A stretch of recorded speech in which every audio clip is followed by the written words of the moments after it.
செஞ்சீங்களா 22ஆம் ஆண்டு பேப்பர்?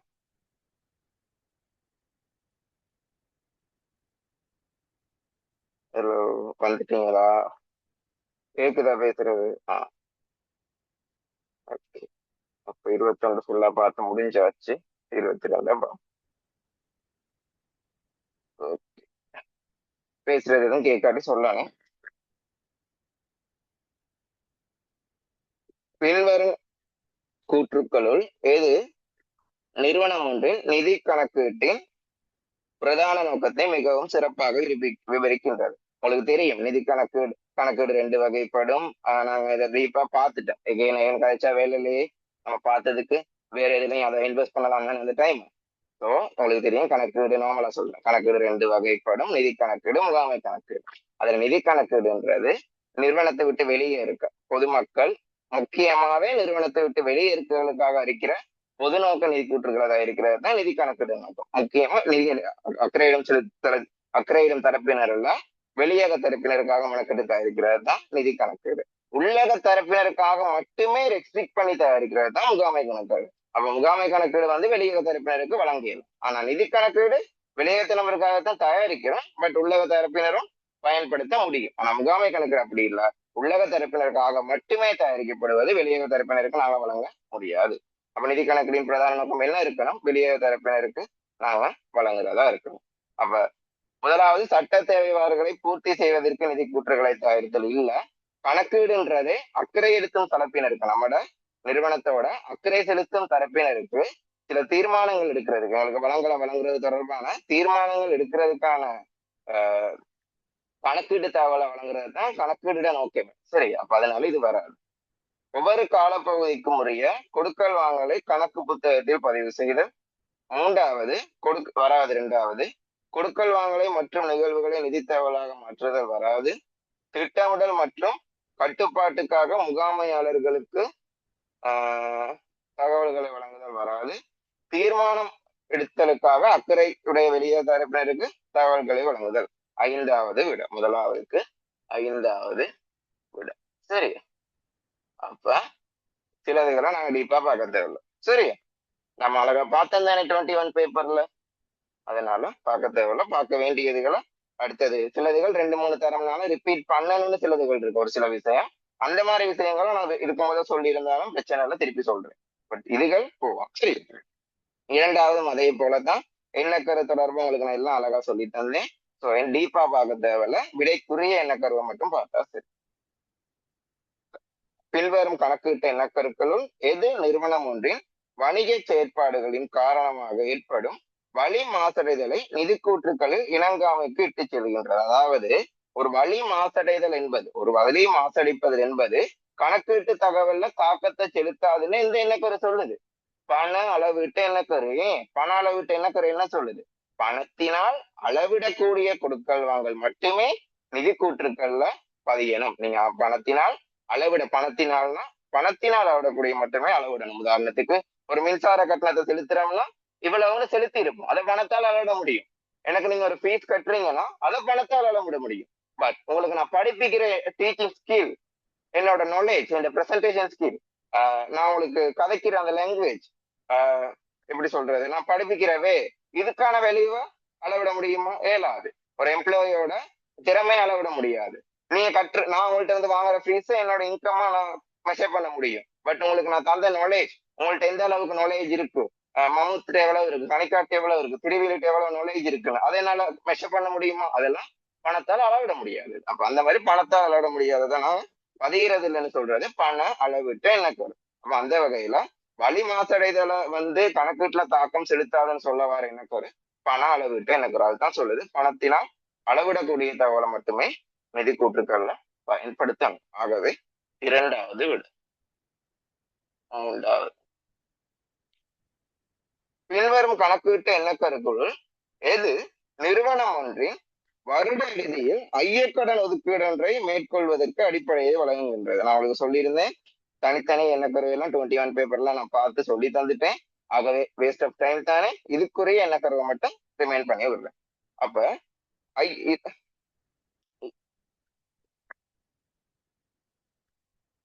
பின்வரும் கணக்கீடுகளுக்குள் எது நிறுவனம் ஒன்றின் வருட இறுதியில் ஐயக்கடன் ஒதுக்கீட்டு ஒன்றை மேற்கொள்வதற்கான அடிப்படையை வழங்குகின்றது. இப்ப நீங்க எடுத்துக்கொண்டீங்களா இருந்தா இதுக்கு நாங்க ரெண்டு எண்ணக்கரு தொடர்பு படுது. அதுதான் விஷயம். இதுல ரெண்டு எண்ணக்கரு தொடர்புப்படுது. ஒன்று இணைதல் எண்ணக்கரு, இணைதல் எண்ணக்கரு. இன்னொன்று முன்னெச்சரிக்கை எண்ணக்கரு, இணைதல் எண்ணக்கரு. இன்னொன்று முன்னெச்சரிக்கை எண்ணக்கரு. இதுக்கான விடையை பார்த்தமா இருந்தா அதை விளங்கப்படுத்தணுமே. ரெண்டு எண்ணக்கரு தொடர்பு, இணைதல் எண்ணக்கரு, முன்னெச்சரிக்கை எண்ணக்கரு. இந்த இணைதல் எண்ணக்கரு எடுத்துக்கொண்டீங்கன்னா இதுதான் பேர். முன்னெச்சரிக்கை எண்ணக்கருக்கு பாதுகாப்பு எண்ணக்கருன்னு 2 பேர் இருக்கு. முன்னெச்சரிக்கை இணக்கருக்கு மறுபெயரா பாதுகாப்பு இணக்கருன்னு ஒரு பெயர் இருக்காரு. இப்ப அந்த வகையில நம்ம பார்த்தோமா இருந்தா இணையதள இணக்கரு என்ன சொல்லுதுன்னா நம்மட வருமானங்களுக்கு எதிரான செலவுகளை நம்ம காட்டணும். வருமானத்துக்கு எதிரான ஒரு வருமானத்தை உழைக்கிறீங்கன்னா அந்த வருமானத்தை உழைக்கிறதுக்கு எதிரான செலவுகள். உதாரணத்துக்கு விற்பனையில இருந்து விற்பனை கிரயத்தை கழிக்கிறதுக்கான காரணம் இணையதள இணக்கரு. அந்த விற்பனையை உழைக்கிறதுக்காக நீங்க செய்த கிரயம் தான் அந்த விற்பனை கிரயம். அப்ப என்ன செய்யுங்க, வருமானத்துக்கு எதிராக கழிக்கிறீங்க. நிர்வாக செலவு, விநியோக செலவு, பெருமானத்தை செலவுகள் இதுக்கெல்லாம் காரணம் இணையதள இணக்கரு. ஆதனம் பொறி உபகரணத்தை வச்சுதான் வருமானம் வைக்கிறீங்க. சோ அந்த ஆதனம் பொறி பெருமான தேவை இடம்பெறுறது வருமானத்துக்கு எதிரான செலவு. வருமானத்துக்கு எதிரான செலவுகளை நாங்க காட்டணும். அந்த வகையில வியாபார வருமதின்றது நம்மளோட கடன் விற்பனை மூலமா தான் உருவாகுது. அந்த கடன் விற்பனைக்கு நாங்க செய்யப்படுற ஐயக்கடன் ஒதுக்கீடுன்றது ஒரு வகையா இணையதள இணக்கருவும் பேஸ் பண்ணித்தான் செய்யப்படுது. இணையதள இணக்கருவும் அதோட தொடர்பு படுது. சரியா? பட் அதுல நல்ல பிரதானமா என்ன கரு தொடர்பு படுறத பார்த்தா இந்த முன்னெச்சரிக்கை எண்ணக்கரு. ஏன்னா நம்மட முன்னெச்சரிக்கை எண்ணக்கரு என்ன சொல்றாருன்னா, நம்மட முன்னெச்சரிக்கை எண்ணக்கரு எனப்படுகின்றது பாதுகாப்பு எண்ணக்கரு என்ன சொல்றாருன்னா, நமக்கு வருமானம் செலவு இப்படி 2 மேட்டர் இருக்கு. இல்ல வருமானத்தை பத்தி இவர் என்ன சொல்றாருன்னா, சில பல வருமானங்கள் கிடைக்கும்னு நீங்க எதிர்காலத்துல ஒரு எதிர்பார்க்கிறீங்கன்னு வைங்களேன். இவ்வளவு வருமானம் உங்களுக்கு வரலாம், இவ்வளவு வருமானம் வராம போகலாம். இப்படி ஒரு எதிர்பார்ப்பு வச்சிருக்கீங்கன்னு வைங்களேன், இவ்வளவு வருமானம் வரும். ஒரு கெஸ்ட் வச்சிருக்கீங்கன்னு வைங்களேன் எதிர்காலத்துல. இப்படி எதிர்காலத்துல வருமானத்தை பற்றி உங்களுக்கு ஒரு கணிப்பு இருக்குமா இருந்தா அந்த கணிப்பை நீங்க கணக்குகள்ல பதிவு செய்யலாது. அதுதான் வருமானத்தை பத்தி சொல்லுது முன்னெச்சரிக்கை எனக்கு. வருமானத்தை பத்தி எதிர்காலத்துல உங்களுக்கு ஒரு கெஸ்ட் இருக்குமா இருந்தா அதை நீங்க என்ன செய்யலாது, கணக்குகள்ல பதிவு செய்யலாம்.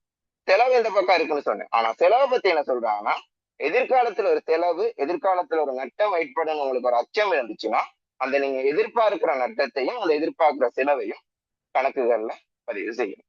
எதிர்பார்க்கிற அந்த நட்டத்தையும் எதிர்பார்க்கப்படுகிற அந்த செலவையும் நீங்க பதிவு செய்யணும். அப்ப வருமானம் எதிர்பார்த்தா பதிவு செய்யக்கூடாது, செலவை எதிர்பார்த்தா கட்டாயம் பதிவு செய்யணும். எதிர்பார்க்கிற நட்டம் செலவுகளை பதிவு செய்யணும், எதிர்பார்க்கிற வருமானங்களை பதிவு செய்யக்கூடாதுன்னு சொல்றதுதான் நம்மட முன்னெச்சரிக்கை எனப்படுகின்ற பாதுகாப்பு எனப்பெரு. அப்ப அந்த வகையில ஐயக்கடன் ஒதுக்கீடு என்பது ஒரு எதிர்பார்க்கை நட்டம், அது உறுதியான நட்டம் அல்ல. அறவிட முடியா கடனுக்கும்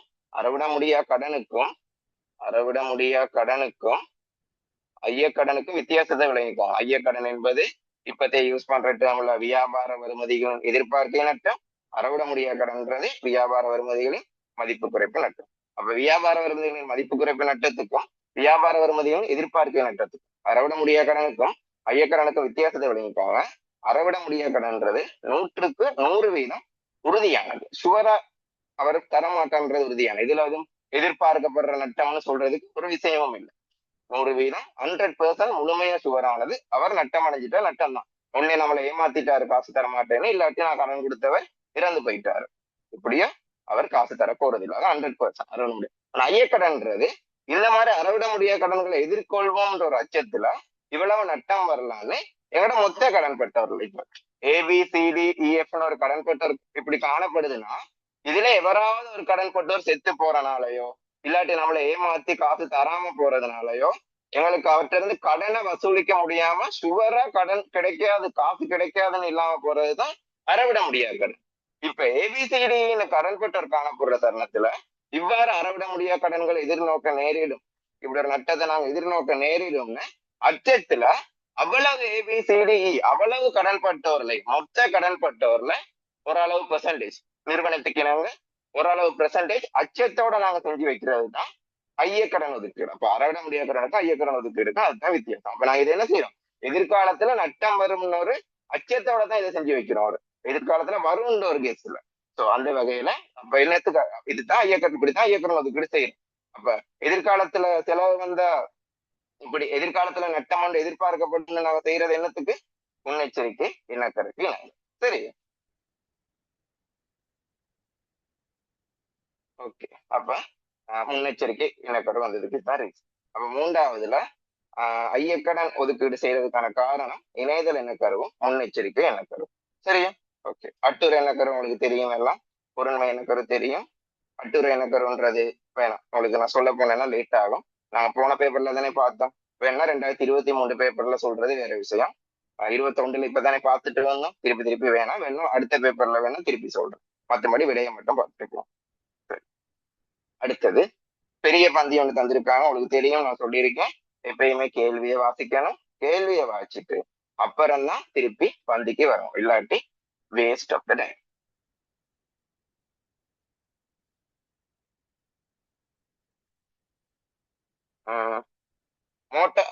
மோட்டார் வாகனின் கொள்வனவு, மோட்டார் வாகனங்களின் கொள்வனவு, மோட்டார் வாகனங்களின் கொள்வனவு மற்றும் மோட்டார் வாகனங்களின் கொள்வனவு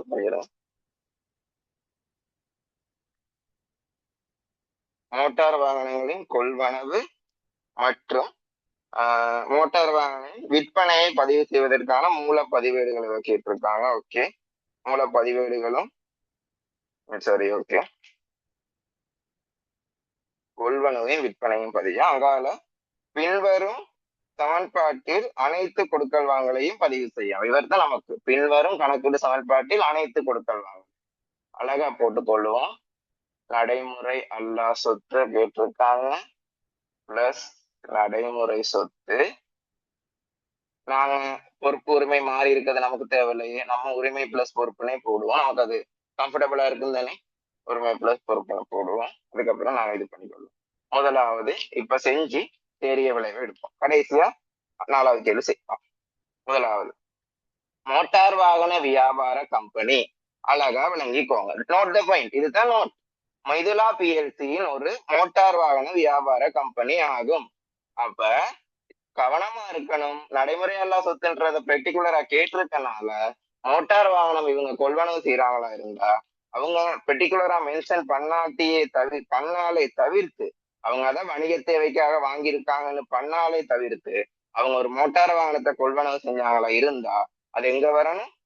கொள்வனவு சம்பந்தத்தோட தான் வரணும். அது சரக்கு இருப்பா தான் கருதப்படும். அப்ப இவங்களுக்கு மோட்டார் வாகனம்ன்றது பிரதானமா நடைமுறை சொத்தா தான் காணப்படும். அன்யூசுவலா தான் நடைமுறை அல்லா சொத்தா காணப்படும். மற்ற வணிகங்களுக்கு பிரதானமா நடைமுறை அல்லா சொத்தா தான் மோஸ்ட்லி மோட்டார் வாகனம் காணப்படும். பட் இந்த வணிகத்துக்கு பிரதானமா மோட்டார் வாகனம்ன்றது ஒரு சரக்கு இருப்பு. அவங்க வினக்கட்டு மென்ஷன் பண்ணி இருக்கணும், மோட்டார் வாகனத்தை வணிக தேவைக்காக வேறையா ஒதுக்கி வச்சிருக்கீங்க இவ்வளவு பெருமதியானதுன்னா தான் அதை மட்டும் நடைமுறை அல்லா சொத்தா காட்டணும். அதுல தெளிவாகும். நடைமுறை சொத்து நடைமுறை அல்லா சொத்து பிரிக்கிறதுல தெளிவாகும். 12 மாசத்துக்குள்ள பாவிக்கிறது நடைமுறை சொத்து, 12 மாசத்துக்கு மேல இருக்கிறது நடைமுறை அல்லா சொத்துன்றது தானே தவிர்த்து இதுதான் நடைமுறை சொத்து இதுதான் நடைமுறை அல்லா சொத்துன்னு எந்த ஒரு பிக்ஸ்டாவும் இல்லை. சரி, அப்ப பாத்தீங்களா இருந்தா அதை நோட் யோசிச்சுட்டு பாருங்க. இப்ப இக்கம்பெனி 10 மில்லியன் பெருமதியான மோட்டார் வாகனங்களை கடனுக்கு கொள்வனவு செஞ்சிச்சு. மோட்டார் வாகனங்கள் 2 மில்லியன் கிரயமான மோட்டார் வாகனம் ஒன்று அலுவலக வேலைக்கை பயன்படுத்துவதற்கு வைத்திருக்கப்பட்டதாம். 10 மில்லியன் மோட்டார் வாகனத்தை வாங்குறாங்க. 10 மில்லியன் மோட்டார் வாகனங்களை கடனுக்கு கொள்வனவு செய்யறாங்க. மோட்டார் வாகனங்கள்ல 2 மில்லியன் கிரயமான மோட்டார் வாகனம் அலுவலக வேலைகளில் பயன்படுத்துவதற்கு வச்சிருக்காங்களாம்.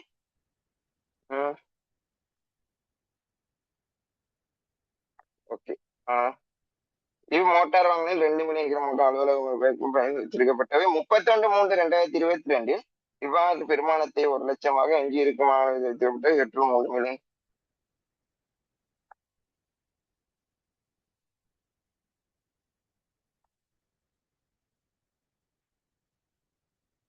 சரி, இப்ப இவங்க 10 மில்லியன் பெருமதியான மோட்டார் வாகனங்களை கடனுக்கு கொள்வனவு செஞ்சிருக்கேன்னு சொல்றாங்க.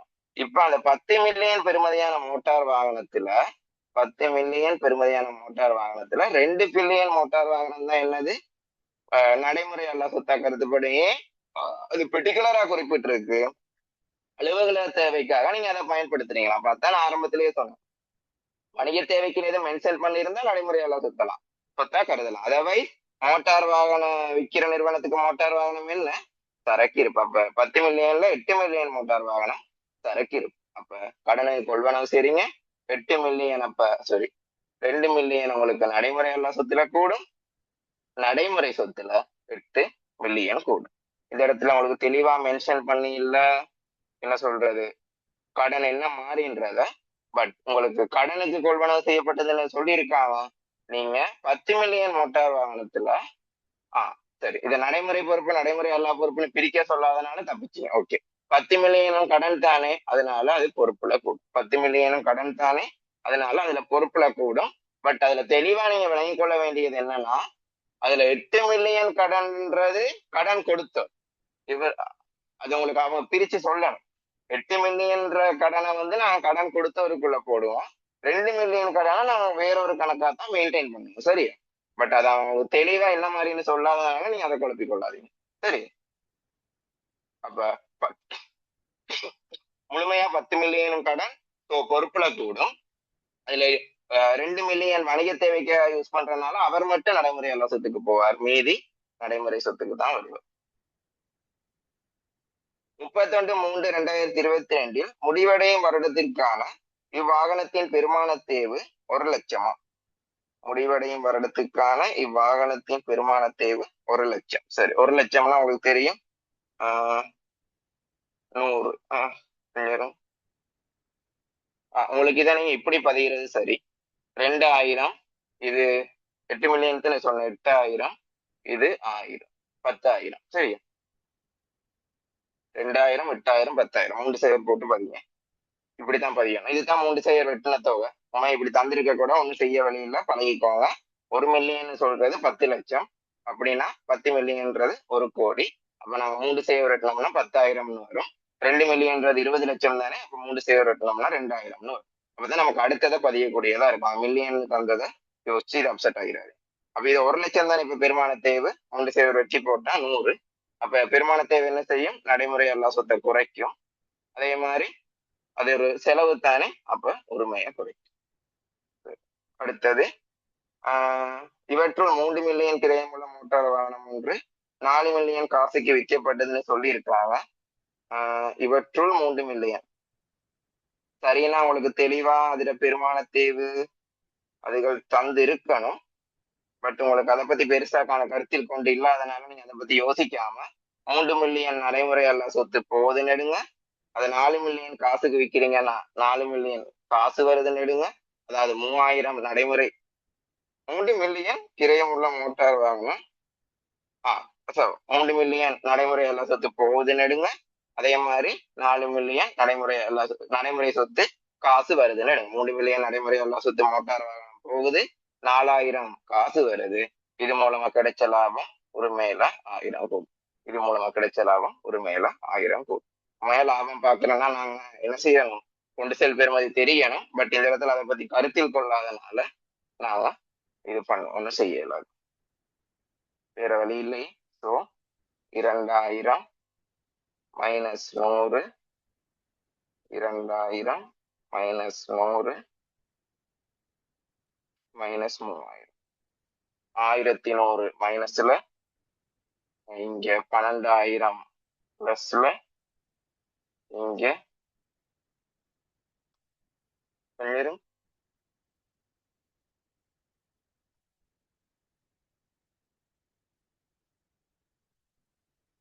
4,000 8,000 12,000. எஸ், சரி. இங்க 9,000, இங்க 10,000. சரி, சரியா தான் இருக்கு. ஓகே, இப்ப பாருங்க,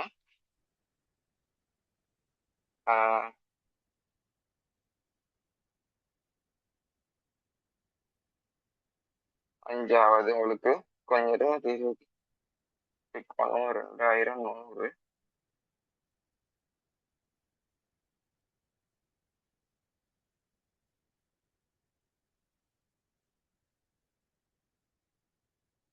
ஒரு நிமிஷம் வரேன்.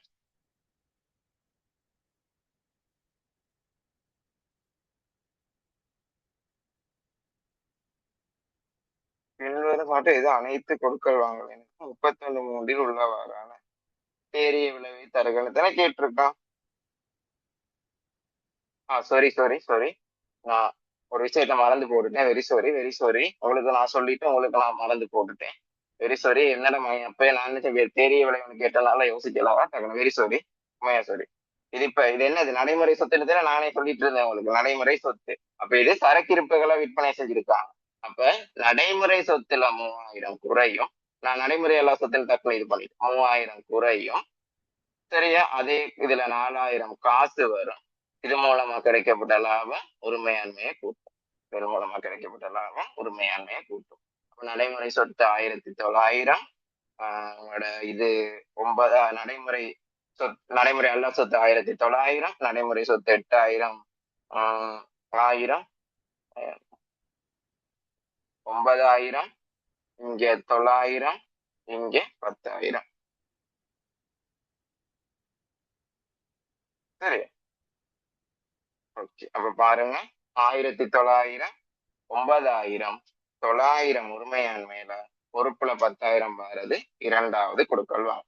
இரண்டாவது கொடுக்கல் வாங்கலாம். அப்ப அஞ்சாவதுக்கு ரெண்டாவது வரும். அஞ்சாவதுக்கு ரெண்டாவது வரும். மூன்றாவதுக்கு ஆன்சர் சொன்னேன் கொடுக்கலாம். மூன்றாவதுக்கு மூன்றாவது. சரி, அஞ்சாவதுக்கு அப்ப ரெண்டாவது ஆன்சர் வரும். சரியா? அது நானே உங்களுக்கு அதை நடைமுறை சொத்தை பத்தி கழிச்சிட்டு அப்புறம் விற்பனையில வந்தாலும் டக்குன்னு நான் அதான் சொன்னேன், கொண்டு செல் பெறுமதியை பத்தி கழிச்சிருக்கணும். அதே கழிச்சு இல்லைன்னு தெரியலன்னு. சரியா? புரியல என்ன கொஸ்டின்? சிஏல 3000 வரும். ஓகே ஓகே, அது போட்டிருக்கீங்களா? சரி, ஓகே. இப்ப அடுத்த விஷயம் உங்களுக்கு இங்கே கேட்டிருக்காங்க. மோட்டார் வாகனங்கள்ல விற்பனையை பதிவு செய்வதற்கு மூலப்பதிவேடுகள் என்னென்ன? மோட்டார் வாகன கொள்வனவையும் மோட்டார் வாகன விற்பனையும் பதிவு செய்யறதுக்கான மூலப்பதிவேடு. இப்ப மோட்டார் வாகன விற்பனை எடுத்துக்கொண்டீங்கன்னா அந்த விற்பனை முழுமையா என்னது? வளமையா நாங்க விற்கிற விற்பனை. இது ஏன்னா இது மோட்டார் வாகன வியாபார கம்பெனி. இது என்ன கம்பெனி? மோட்டார் வாகன வியாபார கம்பெனி. ஆகவே மோட்டார் வாகன விற்பனையை பொறுத்தவரையில இது என்ன விற்பனை? காசு விற்பனைனால காசு பெருவனவு நாளேடு தான் வரும். இதே கடன் விற்பனையா இருந்தா கடன் விற்பனை நாளேடு வந்துடும். பட் கொள்வனவு எடுத்துக்கொண்டீங்கன்னா அவர் ரெண்டு வகையான கொள்வனவு அந்த இடத்துல இருக்காரு. ஒன்று என்னது, அந்த இடத்துல நான் ரெண்டு வகையா பிரிக்கலாம். என்னன்னா 10 மில்லியனும் கடனுக்கு தான் கொள்வனவு செய்யறோம். பட் அதுல 8 மில்லியனா விற்கிறதுக்கு வச்சிருக்கோம். 2 மில்லியன் அலுவலக தேவைக்கு யூஸ் பண்றோம்னு மென்ஷன் பண்ணிருக்கானே. அப்ப அலுவலக தேவைக்கு யூஸ் பண்றது அது அலுவலக தேவைக்கு யூஸ் பண்றதை நாங்க எங்க பதிவோம்? கடனுக்கு கொள்வனவு செஞ்சிருந்தா, காசு கொள்வனவு செஞ்சிருந்தா கொடுப்பனவு நாள் எடுக்க போவார். நான் கடனுக்கு கொள்வனவு செஞ்சிருந்தா எங்க போவார்? பொது நாள் எடுக்கும். அப்ப அலுவலக தேவைக்கு யூஸ் பண்றத 2000 மட்டும் பொது நாள் எடுக்க போவார். அந்த 2000 மட்டும் இங்க நம்மட 8 மில்லியன் இதுக்கு வச்சது மட்டும் கொள்வனவு நாள் எடுக்க போவார். சரி, அப்ப பொது நாளேடும் கொள்வனவு நாளேடும் தந்திருக்கான். ஃபுல்லா கடன் தானே? ஓகே. அப்ப விற்பனை எடுத்துக்கொண்டீங்கன்னா இருந்தா உங்களுக்கு காசு பெருவனவு நாளேடு வரும். கொள்வனவு எடுத்துக்கொண்டீங்கன்னா கொள்வனவு நாளேடும் பொது நாளேடும் வரும். கொள்வனவு நாளேடும் பொது நாளேடும் வரும். அப்ப உங்களுக்கு 5வது விட. 4வதுக்கு 5வது விட. சரி, இப்ப உங்களுக்கு முதல் 5ம் சரியா? முதல் 5ம் சரியான்னு சொல்லும்.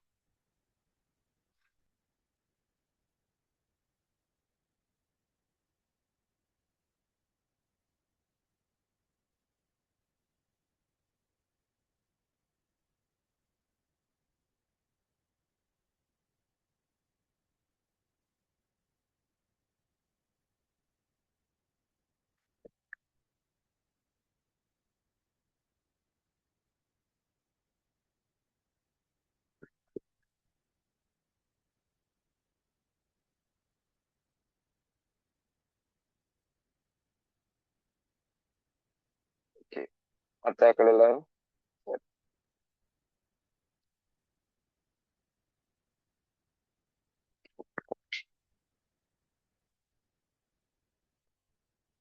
பெருமதி சேர்வு. அடுத்தது 6, 7.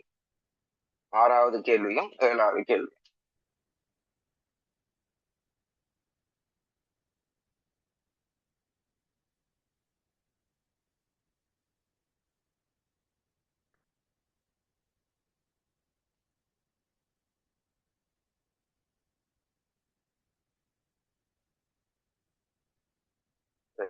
ஆறாவது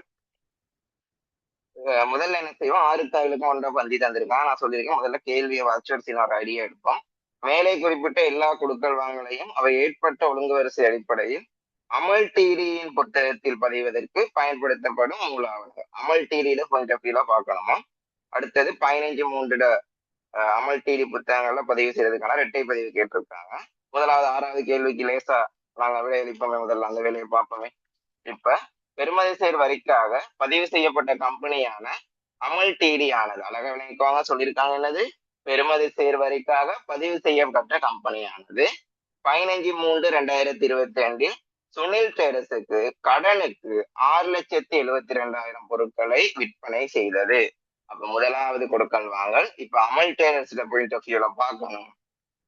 இப்ப முதலாவதுக்கு என்னது, உங்களுக்கு இது தானே பார்க்க சொல்லியிருக்காங்க, உங்கள் ஆவணம் தானே. அப்ப பட்டியல், என்ன பட்டியல், விற்பனை பட்டியல். அமல் டிடி என்ன செய்யறாங்க, இவங்களுக்கு சுரேஷுக்கு கடன் விற்பனை ஒன்றை மேற்கொள்றாங்க தானே. எஸ். இவ்விலை பட்டியலின் பெறுமதியானது 12% பெறுமதி சேர் வரியை உள்ளடக்கியுள்ளது. ஓகே.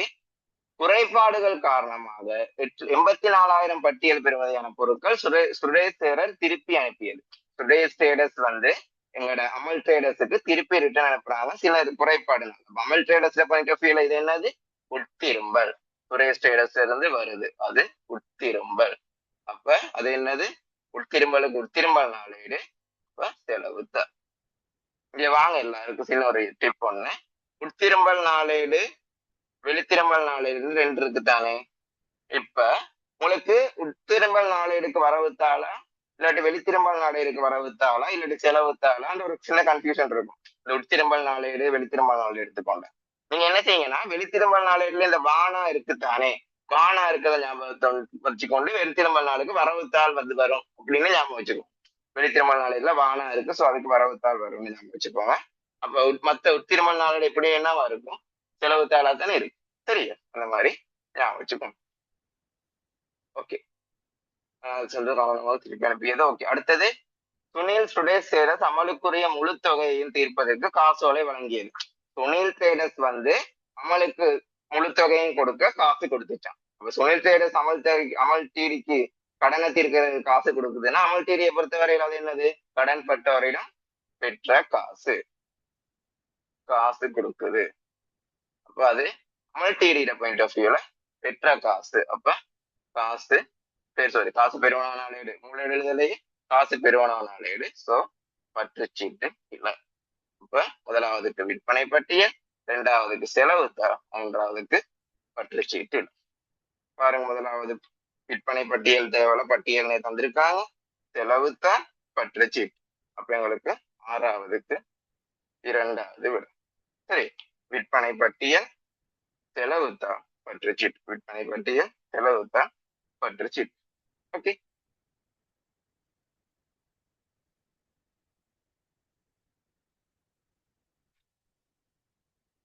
ஏழாவது, அந்த 15/3 விற்பனைக்கு செய்யப்பட்ட பொருட்களை அமல் டிடியின் புத்தகத்தில் பதிய சரியான இரட்டை பதிவு கேட்கிறாங்க. ஒரு விஷயம் அழகா விளங்கிக்கோங்க. இந்த இடத்துல உங்களுக்கு ஒண்ணு சொல்லி இருக்கு, அமல் டிடியின் புத்தகத்தில் தானே, இந்த இடத்துல உங்களுக்கு ஒரு விற்பனை சொல்லி இருக்கு. இது வெட்டின் கீழ் பதிவு செய்யப்பட்ட நிறுவனம். வெட்டின் கீழ் பதிவு செய்யப்பட்ட நிறுவனத்துல கொள்வனவு விற்பனையில எங்களுக்கு என்ன செய்யக்கூடாது, வெட்ட உள்ளடக்க கூடாது. கொள்வனவு விற்பனையில வெட்ட உள்ளடக்க கூடாது. வெட்டின் கீழ் பதிவு செய்யப்படாத நிறுவனத்துக்கு என்ன செய்யக்கூடாது, கொள்வனவு விற்பனையில வெட்ட உள்ளடக்கணும். சொல்லிட்டேன். கொள்வனவு விற்பனையில வெட்டின் கீழ் பதிவு செய்யப்பட்ட நிறுவனத்துக்கு உள்ளடக்க தேவையில்லை. என்னது, பதிவு செய்யப்படாத நிறுவனத்துக்கு கொள்வனவுல உள்ளடக்கணும்.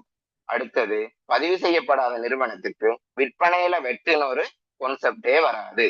ஏன்னா நீங்க கொள்வனவு செய்த பொருளை வெட்ட செலுத்தி கொள்வனவு செய்த பொருளை விற்பனையின் போது வாடிக்கையாளர்கிட்ட வெட்ட அறவிடுவதின் ஊடாக, கொள்வனவு செய்யும் போது வெட் செலுத்தி கொள்வனவு செய்த பொருளை விற்பனையின் போது, அதே பொருளை விற்பனை செய்யும் போது வாடிக்கையாளர்கள்ட்ட வெட்ட அறவிட முடியும்ன்றதுதான் வெட்டின் கீழ் பதிவு செய்யப்பட்ட நிறுவனம். அதனாலதான் கொள்வனையின் போது செலுத்திய வெட்ட விற்பனையின் போது வாடிக்கையாளர்கிட்ட அறவிட கூடியதா இருக்கனாலதான் எங்க வெட்டின் கீழ் பதிவு செய்யப்பட்ட நிறுவனத்துல வெட்டுன்றத ஒரு செலவா கொள்வனவுல நாங்க சேர்க்கிறது இல்ல. அதே மாதிரி விற்பனையிலையும் சேர்க்கப்படாது. அது ஒரு தனி கணக்கா கருதப்படும். சரியா? அப்ப விற்பனை வெட் பொறுப்பு கணக்காகவும் கொள்வன வெட் சொத்து கணக்காகவும் கருதப்பட்டு தனிக்கணக்கா தான் ரெண்டையும் சேர்த்து வச்சு நாம தயாரிப்போம். பட் வெட்டின் கீழ் பதிவு செய்யப்படாத நிறுவனத்துக்கு பொருளை விற்கும் போது வாடிக்கையாளர்கிட்ட வெட்ட அறவிட முடியாது. அதனால கொள்வனையின் போது செலுத்திய வெட்ட மீள பெற்றுக் கொள்றதுக்கான எந்த ஒரு வழியும் இல்லை. ஆகவே கொள்வனையின் போது செலுத்திய வெட்ட ஒரு வெட் செலவா, அதாவது ஒரு கொள்வனவு செலவா நம்ம கொள்வனவுல சேர்க்க வேண்டி வரும். சரி, அதனால கொள்வனது வெட்டின் கீழ் பதிவு செய்யப்படாத நிறுவனத்துக்கு கொள்வனவுல வெட்ட சேர்க்கணும். விற்பனையில வெட்ட சேர்க்கணுமா கேட்க கூடாதான்னு ஒரு கேள்வி அவங்க இல்லை. ஏன்னா விற்பனையில வெட்டுன்னு ஒரு கான்செப்ட் பதிவு செய்யப்படாத நிறுவனத்துக்கு வராது. அதனாலதான் இது விஷயமே நடக்குது. சரி, அப்ப இப்ப அந்த வகையில இது பதிவு செய்யப்பட்ட நிறுவனம் விற்பனையில வெட்ட சேர்க்க கூடாதுன்றதை விளங்கிக்கோங்க. அப்ப உங்களோட விற்பனைன்றது 6,72,000. என்னது அழகா விளங்கிக்கோங்க. உங்களோட விற்பனையும் அந்த விற்பனையில இருக்க வெட்டும் சேர்ந்தது தான் இந்த 6,72,000. உங்களோட விற்பனையும் அந்த விற்பனையில இருக்க வெட்டும் சேர்ந்தது தான் இந்த 6,72,000. அப்ப நீங்க இதுல விளங்கிக் கொள்ள வேண்டியது என்னன்னா, உங்களுக்கு நான் இதுக்கு முதல்ல சொல்லி தந்திருக்கேன். வெட் சேர்க்கப்படாத முழுமையான ஒன்றும் கழிக்காத கூட்டாத ஒரு தொகைன்றது சதவீதத்துல 100%. முழுமையான தொகையை 100%ம்னு சொல்லணும். அப்ப வெட் சேர்க்கப்படாத விற்பனை நம்ம வீதத்துல 100%ம்னு சொல்லலாம்.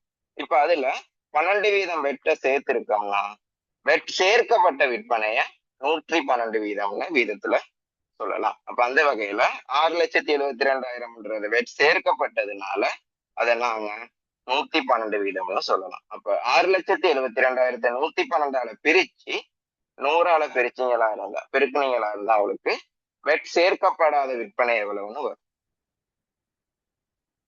வெட் சேர்க்கப்படாத விற்பனை 6,00,000. எப்படி 6,72,000 112க்கு சமன்ன்றதை தெரிஞ்சுக்கோங்க. இப்ப அதை பிரிச்சா ஒரு விதத்துக்கான ஆன்சர் வரும். அதை 100 பிரிக்கலாம். எப்படி வெட்டில்லாத விற்பனை வரும்? ஏன் வெட்டில்லாத விற்பனைன்றது 100%. வெட்டில்லாத விற்பனை 6,00,000. வெட்டப்ப எவ்வளவு இருந்திருக்கும்? 72,000. ஆகவே இப்ப இது என்னது? விற்பனை தானே, விற்பனை செய்தது. ஆகவே இத கடனுக்கு தானே விற்பனை செய்யறாங்க.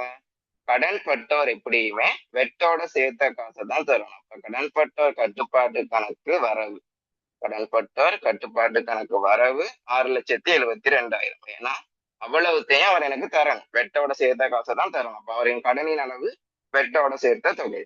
ஆனா விற்பனைக்கு போகும்போது விற்பனை கணக்குல நாங்க வெட் சேர்த்த தொகையை பதியக்கூடாது, வெட்டு இல்லாததான் பதியணும். அப்ப விற்பனை கணக்கு செலவு 6,00,000. வெட் என்ன செய்யும்னா விற்பனையின் போது பெறுகின்ற வெட்டுன்றது பொறுப்பு வெட். வெட் கட்டுப்பாட்டு கணக்கு செலவு 72,000. வெட் கட்டுப்பாட்டு கணக்கு செலவு 72,000. கடன் பற்றாட்டு கணக்கு வரவு 6,72,000. விற்பனை கணக்கு செலவு 6,00,000. வெட் கட்டுப்பாட்டு கணக்கு செலவு 72,000. அப்ப பாருங்க, கடன் பற்றார் கட்டுப்பாட்டு கணக்கு வரவு 6,72,000. விற்பனை கணக்கு செலவு 6,00,000. வெட் கட்டுப்பாட்டு கணக்கு செலவு 72,000. இது 7வதுக்கு. அப்ப 4வது வெட். 7வதுக்கு 4வது வெட். சரி,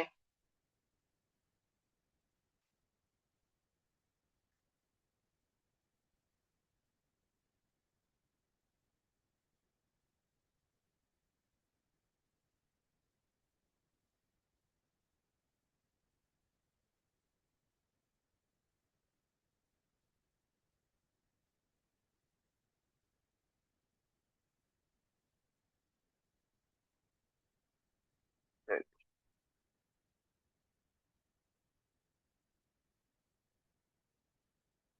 8வது 9வது பார்க்கலாம். அழிக்கிறோம்.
எட்டாவது, மேற்படி வழுக்களுள் இது தொங்கல் கணக்கினின் மீதியில் வழிவகுத்துள்ளது. ஓகே, பார்ப்போம். ரமணன் ட்ரேடர்ஸின் இல்லவாறான பரீட்சை மீதியானது சமப்படவில்லை. ஓகே, வித்தியாசமான தொங்கல் கணக்கொன்றை மாற்றப்பட்டது. தொடர்ந்து மேற்கொள்ளப்பட்ட பரிசீலனையானது பின்வரும் வழுக்களை வெளிப்படுத்தியது. இப்ப அந்த வழுக்களை திருத்துதல் ஒரு விஷயம் வழங்கிக்குவாங்க. உங்களுக்கு தெரியும், அந்த வழுக்களை நார்மலா திருத்த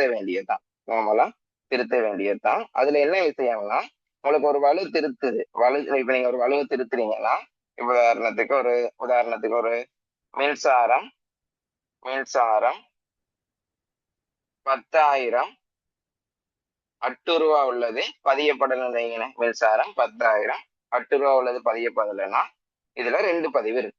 மின்சாரம் 8 உள்ளது பதியப்படலைன்னா உங்களுக்கு இதை விட மின்சாரம் 8 உள்ளது உங்களுக்கு பதியப்படலை, அதாவது 8 விட்டது பதியப்படலைன்னா இதுக்கு 2 பதிவு இருக்கு. என்னது? மின்சார கணக்கு வரவு, 8 கணக்கு செலவு. முழுமையா 2 பதிவையும் நிறைவு செய்து வரவு செலவுன்ற 2 பதிவையும் பேலன்ஸ் ஆகுற மாதிரி நிறைவு செய்து ஒரு கணக்கை மட்டும் கொண்டிருக்கல, 2 கணக்கு கொண்டிருக்கு. அப்ப நீங்க அதை திருத்தும் போது ஒரு சில டேர்ம் யூஸ் பண்ணணும்.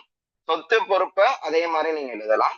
வருமானம், செலவு, உரிமை, சரி, சொத்து பொறுப்பு உரிமை மூன்றையும் நீங்க அதே மாதிரி எழுதலாம். வருமான செலவு கணக்குகளை மட்டும் லாப நட்ட கணக்குன்னு எழுதுங்க. மின்சார கணக்கு 8 உள்ளது பதியப்படவில்லைன்னா மின்சார கணக்கு தான் வரவு வைக்கிறீங்க. பட் அது என்ன பேர்லன்னா லாப நட்ட கணக்கு வரவு 10,000, அட்டொரு கணக்கு செலவு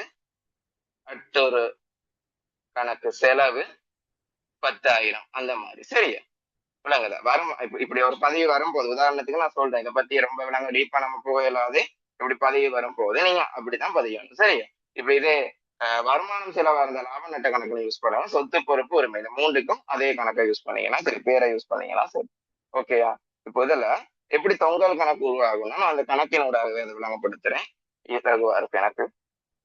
இப்ப தொங்கல் கணக்குன்னு முதல்ல ஒரு கணக்கை போட்டுக்கோங்க.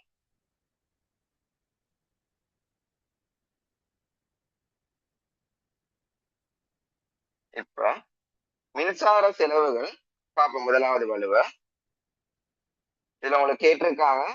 தொங்கல் கணக்கா கேட்கலையே, தொங்கல் கணக்கா கேட்டிருக்காங்க. நிறைய கேட்டிருக்காங்க, கொஞ்சம் இருங்க. தொங்கல் கணக்கு, தேரிய லாபத்தில் தாக்கம் எல்லாம் கேட்டிருக்காங்க. முதலாவது வாங்க விஷயத்துக்கு. இப்ப வந்தீங்களா இருந்தா என்னம்மா, என்ன 10,000 1,00,000 விலங்கல்ல, இதுக்கு எப்ப போட்டீங்க? 1,00,000 விஷயம்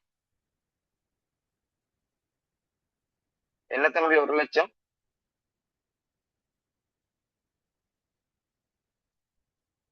சரி சரி, நான் ரெண்டமா ஒரு கணக்கு உதாரணம் ஒண்ணு உங்களுக்கு விளங்கப்படுத்திட்டு இருந்தேன். அது சரியா அது மின்சார செலவா போயிருச்சு. நான் அதை சொல்லல. சரி, இப்ப பாரு, இப்பதான் வாசிக்கிறேன் நான். மின்சார செலவுகளுக்குள் செலுத்திய 1,00,000 ஆனது காசு கணக்கில் சரியாக பதியப்பட்டிருந்தது. ஆனால் மின்சார செலவு கணக்கில் பதியப்படவில்லை. மின்சார கட்டணம் 1,00,000 செலுத்தியத காசு கணக்குல சரியா பதிஞ்சிருக்கீங்களா, ஆனா மின்சார கணக்குல சரியா பதியல. அப்ப அழகா விளங்கிக்கிறாங்க. மின்சார கட்டணம் செலுத்தினா என்ன ரெட்டை பதிவு? காசா செலுத்தினா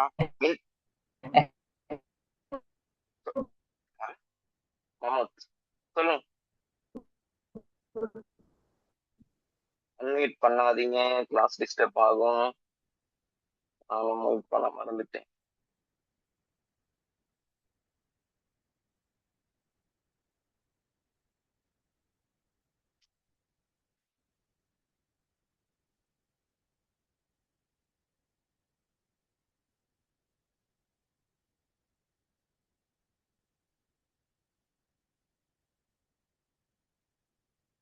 சரி, ஓகே. தொங்கல் கணக்கு கேட்டுதான். சரி, இப்ப வாசிப்பேன். மின்சார செலவு என்ன சொல்லிட்டு மின்சார செலவு 1,00,000 காசாக செலுத்தப்பட்டது காசு கணக்குல மட்டும் பதியப்பட்டிருக்கா, மின்சார கணக்குல பதியப்படல. அப்ப அதுல அழகா விளங்கிக்கோங்க. மின்சார கணக்கு காசு செலுத்தா இரட்டை பதிவு, மின்சார கணக்கு வரவு, காசு கணக்கு செலவு. இப்ப இதைத்தான் இரட்டை பதிவா பதியணும். பட் இந்த இடத்துல காசு கணக்குல மட்டும் பதிஞ்சிருக்கீங்களா இருந்தா எங்க பதியல? மின்சார கணக்குல தான் பதியல. அப்ப நீங்க இப்ப இதை திருத்துறதுக்கு உங்களுக்கு எப்படி பதிவு இருக்கு? ஒரே ஒரு பதிவு தான் இருக்கு. என்னது? மின்சார கணக்கு வரவு. அதாவது அதை நாங்க சொல்றது எப்படி, நான் உங்களுக்கு சொன்னேன் வருமானம் செலவுனா லாப நட்ட கணக்குன்ற வேர்டை யூஸ் பண்ணோம்னு பொதுநாளையில பதியும் போது லாப நட்ட கணக்கு வரவு 1,00,000 இதை மட்டும்தான் இந்த டேர்ம் மட்டும்தான் நீங்க யூஸ் பண்ணலும். வரவு மட்டும் இதை மட்டும்தான் பதியலும். ஏன்னா காசு கணக்குல சரி மின்சார கணக்குல தான் பதிஞ்சது பதியாம விட்டுருக்காங்க. அப்ப சும்மா காசு கணக்கு செலவுன்னு திருப்பி வைக்க இயலாது. அதெல்லாம் மின்சார கணக்கு வரவுன்ற பதிவு தானே மிஸ் ஆகிருக்கு. அப்ப அதை நாங்க லாப நட்ட கணக்கு டேர்மை யூஸ் பண்ணி தான் வரவு வைக்கணும். வச்சாச்சு. இவங்க பாத்தீங்கன்னா ஒரு கணக்கு தான் அது வரவு இருக்கு, வேறொரு சீராக்குறதுக்கு ஒண்ணுமே இல்லை. இந்த சமயத்துலதான் உருவாவாரு இந்த தொங்கல் கணக்கு. தொங்கல் கணக்கு அப்ப தொங்கல் கணக்கு செலவுன்னு உருவாவார் 1,00,000. சரியா? இப்ப அப்ப இது மூலமா தான் தொங்கல் கணக்கு உருவாவார். பாருங்க, ஏக்கு தொங்கல் கணக்கு உருவாகி இருக்காரு. அந்த தொங்கல் கணக்கு எவ்வளவுனா 1,00,000. தொங்கல் கணக்கு செலவு 1,00,000. சரி, இப்ப ஒரு மின்சாரம் நீங்க பதிஞ்சதை மிஸ் பண்ணிட்டீங்கன்னா, ஒரு 1,00,000 மின்சாரம் பதிஞ்சதை மிஸ் பண்றீங்க. மின்சாரம் என்பது ஒரு செலவு. அதுக்கு செலவை மிஸ் பண்ணீங்கன்னா அந்த செலவு வருமான கூற்றுக்கு போயிருக்காதுன்னு யோசிங்க. நிறைய பேர் வேற மாதிரி 2 முறையில இதை செய்யலாம். சரி, மின்சாரம்ன்றது வருமான கூற்றுக்கு போயிருக்காதுன்னு யோசிங்க. ஓகே, அப்ப மின்சாரம்ன்றது ஒரு செலவு, அது வருமான கூற்றுக்கு போயிருக்காட்டி லாபம் என்ன செய்யும்?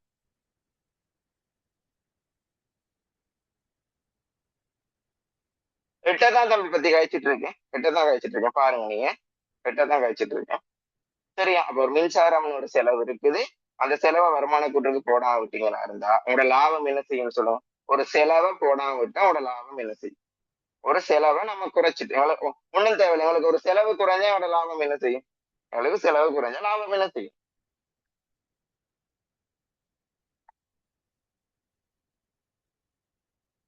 செலவு குறைஞ்சா லாபம் என்ன செய்யும்? அதிகரிக்கும். மின்சார செலவு நீங்க போடாம விட்டுருந்தீங்கன்னா உங்களோட லாபம் அதிகரிச்சிருக்கும். இப்ப நீங்க என்ன சீராக்கணும்னா என்ன செய்யணும்? உங்களோட தேரிய லாபத்துல 1,00,000 கழிக்கணும். மின்சார செலவை போடாம விட்டுருக்கீங்க, அப்ப உங்களோட லாபம் 1,00,000 கூடி இருக்கும். ஏன்னா அந்த மின்சார செலவு மிஸ் ஆகிருக்கனால. உண்மையாக அந்த மின்சார செலவு இருக்குன்னா அப்ப என்ன செய்யணும்? லாபம் 1,00,000 குறையணும். அப்ப அந்த வகையில தான் 1,00,000 கழிக்கிறோன்றதை விளங்கிக்குவோம். மத்தபடி பாடமாக்குற தியரி அடிப்படையில சொல்லணும்னா லாப நட்ட கணக்கு வரவுன்னு வந்தா தேரிய லாப சீராக்க கூட்டுல மைனஸ் பண்ணுங்க, லாப நட்ட கணக்கு செலவு வந்தா தேரிய லாப சீராக்க கூட்டுல பிளஸ் பண்ணுங்க. இது சொல்லலாம். பட் அதை விளங்கிக்குவாங்க என்ன செய்யறாங்க, ஒவ்வொன்றுக்கும் ஏன் அதை செய்யறோம்ன்றதை விளங்கிக்குவாங்க. மற்றபடி பட்டப்பட்டுன்னு செய்யறதுக்கு அதை போடுங்க, பிரச்சனை இல்லை. லாப நட்ட கணக்கு வரவு வந்தா சீராக்க கூட்டுல கழிங்க, செலவு வந்தா சீராக்க கூட்டுல கூட்டுங்க, நார்மல், அது ஓகே. பட் விளங்கிக்குவாங்க இந்த செலவு அதுல போடா விட்டு இருக்கோம். அப்ப நாம லாபம் கூடி இருப்பாரு, இப்ப போட்டமா இருந்தா லாபம் குறைவாரு, அதுதான் குறைஞ்சாரு. சரி, இரண்டாவது காசு பெறுவனவ நாளேட்டின் அனுமதித்த கழிவு நிரலின் மொத்தம் 30,000 ஆனது அறவிட முடியாத கடனாக இனம் காணப்பட்டிருந்ததாம். அதாவது அழகா விளங்கிக்குவாங்க இந்த இடத்துல. மேல நான் காட்டுறேன் உங்களுக்கு. என்ன செஞ்சிருக்காங்கன்னா, காசு பெருமளவு நாளேட்டின் மொத்தம், அதாவது காசு பெருமளவு நாளேட்டுல இருக்க அனுமதித்த கழிவு 30,000 இருக்குத்தானே, அந்த 30,000 அறவிட முடியாத கடன் நினைச்சு பயஞ்சிட்டீங்க. காசு பெருமளவு நாளேட்டுல இருக்க 30,000 இத அறவிட முடியாத கடன் 30,000 நினைச்சு பயஞ்சிட்டீங்களா? அப்ப என்ன செஞ்சிட்டீங்கன்னா, அறவிட முடியாத கடன் கணக்குல 30,000 வர வச்சிருப்பீங்க, கடன் பட்டோர் கணக்குல 30,000 செலவு வச்சிருப்பீங்க. உங்களுக்கு தெரியும் அறவிட முடியாத கடனுக்கான இரட்டை பதிவு. இப்ப அனுமதித்த கழிவை அறவிட முடியாத கடனா நினைச்சது தானே. இப்ப இல்ல, அறவிட முடியாத கடன் கணக்குல என்னது வரவு வச்சிருப்பீங்க, கடன் போட்டோர் கணக்குல செலவு வச்சிருப்பீங்க. ஏன்னா அறவிட முடியாத கடன் நினைச்சு பயஞ்சிட்டீங்க. இப்ப சரியா இருந்தா என்னது? கொடுத்த கழிவு கணக்கு தான் வரவு. என்னது? கொடுத்த கழிவு கணக்கு வரவு, கடன் பட்டோர் கணக்கு செலவு. அப்ப அதுல உங்களுக்கு விளங்குதா? கொடுத்த கழிவு 30,000 அறவிட முடியாத கடன் நினைச்சு பதிஞ்சிட்டாங்கன்னா முதல்ல நீங்க பார்க்க வேண்டியது அவங்க எப்படி பதிஞ்சிருக்காங்க. இப்படிதான் ட்ரிக்ஸா செய்யறது. முதல்ல நீங்க பார்க்க வேண்டியது என்ன, அவங்க எப்படி பதிஞ்சிருக்காங்க. அறவிட முடியாத கடன் நினைச்சு பதிஞ்சிருந்தா இரட்டை பதிவு என்ன, அறவிட முடியாத கடன் கணக்கு வரவு, கடன் பட்டோர் கணக்கு செலவு. இப்படி ரஃபா போட்டுக்கோங்க அவங்க பதிஞ்ச பதிவு. இப்ப குறித்த பதிவுக்கு சரியான பதிவு ஏதோ அதை சொல்லி பாருங்க. குறித்த பதிவுக்கு சரியான பதிவு என்ன? கொடுத்த கழிவுக்கான சரியான பதிவு என்ன? அனுமதித்த கழிவு, அதாவது கொடுத்த கழிவு கணக்கு வரவு, கடன் பட்டோர் கணக்கு செலவு. இப்ப அவதானிச்சீங்களா, கடன் பட்டோர் கணக்கு செலவுன்னு எப்படியுமே வருது. அப்ப அவன் பதிஞ்சதுல ஒரு பதிவு சரி, இதை நான் பதிய தேவையில்லை. அப்ப உடனே வந்து எனக்கு செய்ய இருக்கு, என்ன செய்ய இருக்கு? ஒன்று, இந்த அறவிட முடியாத கடன் கணக்கு வரவு வச்சது பிள்ளைனால அதை இல்லாமக்க அறவிட முடியாத கணக்குல ஒரு செலவு வைக்கணும். அதே மாதிரி கொடுத்த கழிவு வரவு வைக்காதனால கொடுத்த கழிவு கணக்கு வரவு வைக்கணும். இப்ப கொடுத்த கழிவு கணக்கு வரவுன்னு என்ன? லாப நட்ட கணக்கு தானே. அப்ப லாப நட்ட கணக்கு வரவு 30,000. இது பதியாதனால பதிகிறது, அதாவது என்னத்துக்கு? கொடுத்த கழிவை பதிகிறதுக்காக. அறவிட முடியா கடன் கணக்குல செலவு வைக்கணும், அதுவும் என்னது? லாப நட்ட கணக்கு செலவுன்னு வரப்போகுது. அது என்னத்துக்கு? அறவிட முடியா கடன் கணக்குல பதிஞ்சது பிள்ள அதை இல்லாம ஆக்குறதுக்காக.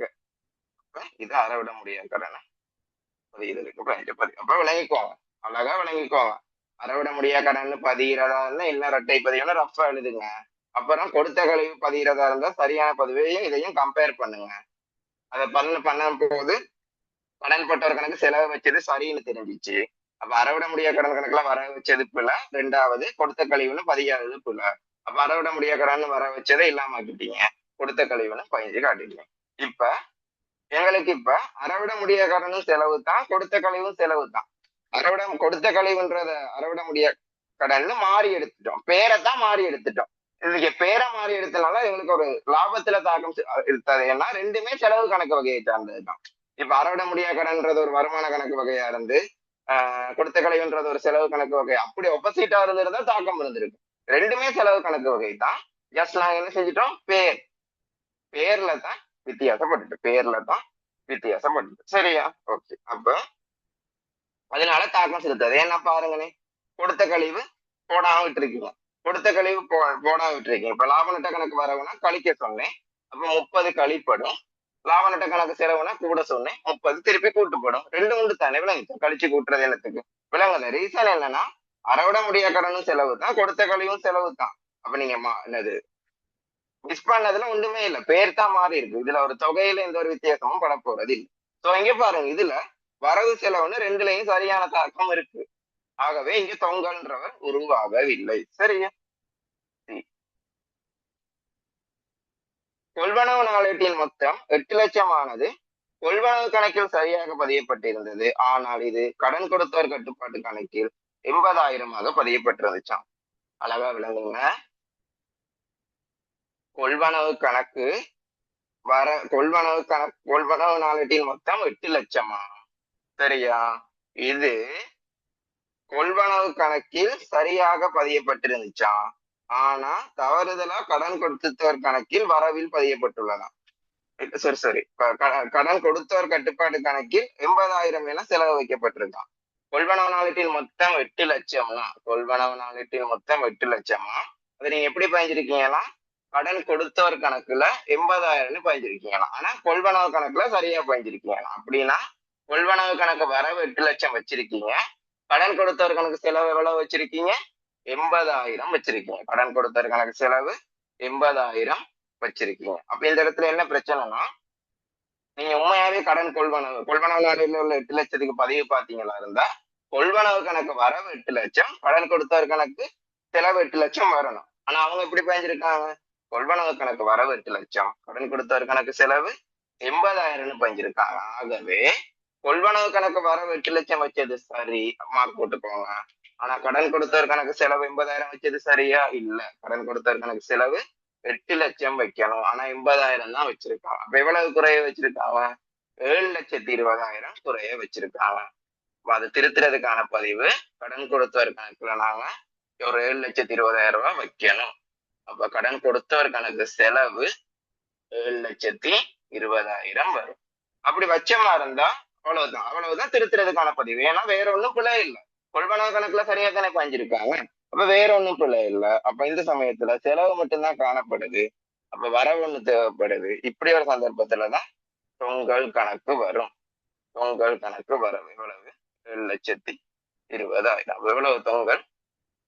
7,20,000. சரி, எப்பயுமே லாப நட்ட கணக்குன்னு ஏதாவது ஒண்ணு, வருமானம் செலவு சம்பந்தமா ஏதாவது ஒரு வலு வந்திருந்தா தான் தேரிய லாப சீராக்கூட்டுல எங்களுக்கு வலுவு திருத்த வரும். இதுக்கெல்லாம் சரி. டி 22 மார்ச் மாதத்தில் கடன் பட்டோரிடம் இருந்து பெறப்பட்ட மொத்த காசு 1,50,000 ஆனது காசு கணக்கில் சரியாக பதியப்பட்டுள்ளது. ஆனால் தவறுதாக கடன் கொடுத்தோர் கணக்கில் வரவு வைக்கப்பட்டுள்ளது. இப்ப கடன் பட்டோர்கிட்ட பெற்ற காசுக்கான இரட்டை பதிவு என்ன? கடன்பட்டோற்ற பெற்ற காசுக்கான இரட்டை பதிவு, கடன்பட்டோர் காசு. சரியா? காசு கணக்கு வரவு. இப்ப கடன்பட்டோற்ற பெற்ற காசு இப்படி நீங்க 1,80,000 கடன்பட்டோற்ற பெற்ற காசுனா காசு கணக்கு வரவு 1,80,000. கடன்பட்டவரிடம் பெறப்பட்ட மொத்த காசுல தானே வந்திருக்கான். காசு கணக்கு வர 1,80,000, கடன்பட்டவர் கணக்கு செலவு 1,80,000 வரும். காசு கணக்கு வர 1,80,000, கடன்பட்டவர் கணக்கு செலவு 1,80,000 தான் வரணும். இப்படித்தான் வரணும். ஆனா அவன் எப்படி பதிஞ்சிருக்கான்? இது தவறுதலாக கடன் கொடுத்தவர் கட்டுப்பாட்டு கணக்கில் வர வைக்கப்பட்டது. அதாவது மார்ச் மாதத்தில் கடன்பட்டவரிடம் பெறப்பட்ட மொத்த காசு 1,50,000 ஆனது காசு கணக்கில் சரி. அப்ப கடன்பட்டவர் 1,50,000 பெற்ற வழங்கிக்கோங்க. காசு கணக்கு வரவு, கடன்பட்டவர் கணக்கு செலவு. அதுல காசு கணக்கு சரியா பதிஞ்சிருக்கான். அப்ப வரவு சரியா வச்சிருக்கான். மத்த பதிவு கடன் கொடுத்தவர் கணக்கில் வரவு வைக்கப்பட்டதான். உங்களோட கடன் கொடுத்தவர் கணக்குல கொண்டு எவனாவது வரவு வைப்பானாத? இதுல கொண்டு நாங்க வரவு வைப்போமா? இல்ல. அதுக்கு இந்த கணக்கு சம்பந்தமே இல்லை. அப்ப அதை முதல்ல திருத்தணும். கடன் கொடுத்தவர் கணக்குல செலவு வைக்கணும்.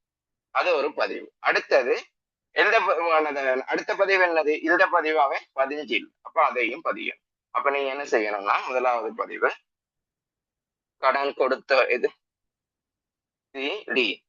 கடன் கொடுத்தவர் கணக்குல செலவு வைக்கணும். என்னத்துக்கு? பிழைய திருத்துறதுக்கு. எவ்வளவு? 1,50,000. அடுத்தது கடன் பட்டவர் கணக்குல செலவு வைக்காதனால அதையும் செலவு வச்சு விடணும் பதிவை பதிகிறதுக்கு. சரியா? இதுதான் பதிவு. இப்ப இங்க பாத்தீங்களா இருந்தா செலவு மட்டும்தான் காணப்படுது, வரவுக்கு ஒன்றும் இல்லை. அப்பதான் தொங்கல் உருவாகும்.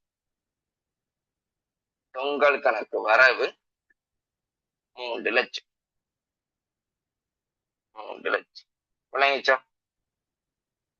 எதுலயாவது ஒரு குழப்பம் இருக்கும்.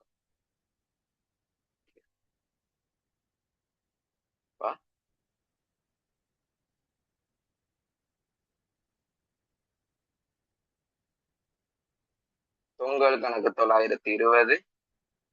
லாபம் தாக்கம் எவ்வளவு வருது? 100 குறைவுன்னு வருது. லாபத்திட தாக்கம் 100 குறைவுன்னு வருது. ஓகே, இப்ப பார்ப்போம் தொங்கல் கணக்குக்கு என்னென்ன வருதுன்னு தானே கேட்டிருக்காங்க. தொங்கல் கணக்கு மீதிக்கு வழிவகுப்பது ஏ தொங்கல் கணக்குக்கு வழிவகுக்குது, பி தொங்கல் கணக்குக்கு வழிவகுக்கல, சி தொங்கல் கணக்குக்கு வழிவகுக்குது, டியும் தொங்கல் கணக்குக்கு வழிவகுக்குது. அப்ப ஏசிடி தான் தொங்கல் கணக்குக்கு வழிவகுக்குது. மூன்றாவது. அப்ப எட்டாவதுக்கு மூன்றாவது ஏசிடி மட்டும்தான் தொங்கல் கணக்குக்கு உங்களுக்கு வழி வகுக்குது. 9வது, தேறிய லாபத்தில் மொத்தமா ஓவரால் ஏற்பட்ட குறைவுன்றது 1 லட்சம் குறையும். அது ஒரு விட உங்களோட தொங்கல் கணக்கு மீதின்றது 920. அப்ப 1 லட்சம் குறைவு 920 ஆன்சர். 2வது ஆன்சர். அப்ப 9வதுக்கு 2வது ஆன்சர். கிளியரா? அழகா விளங்குதா இது?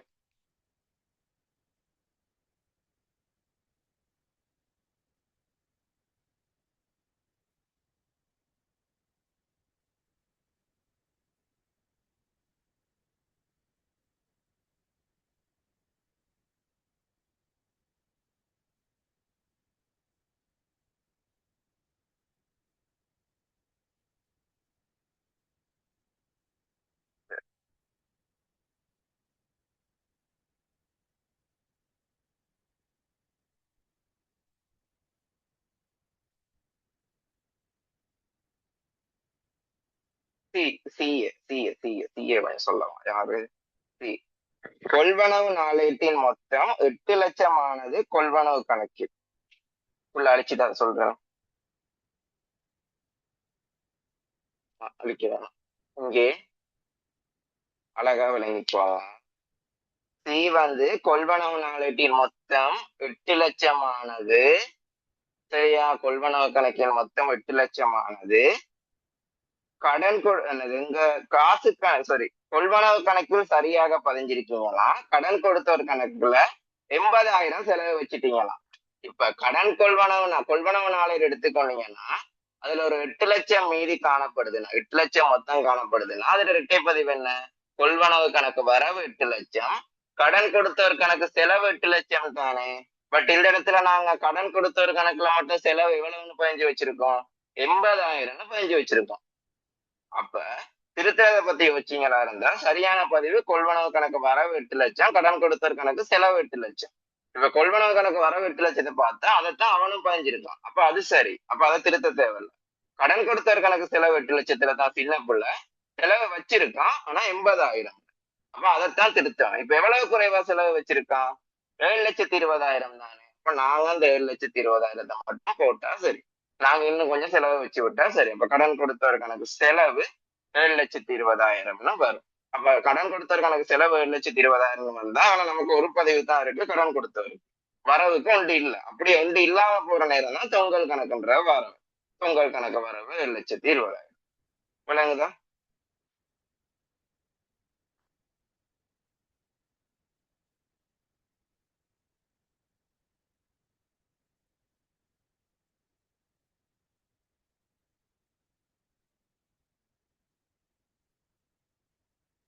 ஆக்கிப்பா, அதான் ஆக்கிப். விளங்கிச்சா?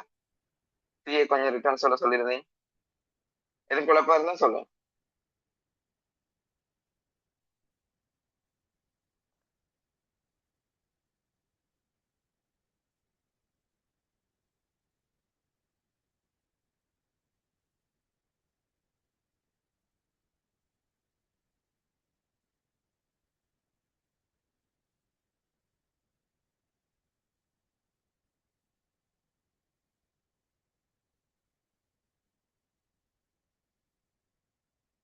ஒரு நிமிஷம். கொஞ்சம் தண்ணி குடிச்சிட்டு வரேன். கொஞ்சம் எல்லாம் தண்ணி குடிச்சிட்டு சரி.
சரி, பார்ப்போம்.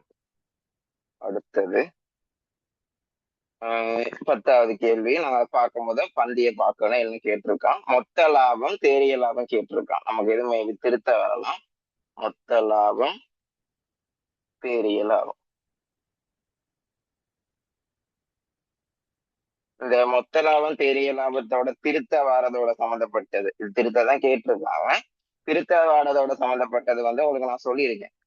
மொத்த லாபத்துக்கும் பெரிய லாபத்துக்கும் என்ன தொடர்பு இருக்குன்றத நான் உங்களுக்கு நான் சொல்லியிருக்கேன். மொத்த லாபத்துக்கும் நம்ம அந்த உள்ள இருக்க கண்டென்ட்டுகளுக்கு இடையில என்னென்ன தொடர்பு இருக்குன்றத நான் உங்களுக்கு அழகா சொல்லியிருக்கேன். சரியா? அப்ப அதையெல்லாம் ஞாபகம் வச்சு இந்த கணக்கு செஞ்சீங்கன்னா சரி. 21ஆம் ஆண்டு பேப்பர்ல இப்பதான் சொன்னேன். சரியா? தனியுடைமையான டெலானி ட்ரேடர்ஸ் முடிவடையும் வருடத்தில் 58,000 பெறுமதியான பொருட்களை அன்பளிப்பு செஞ்சுட்டான்.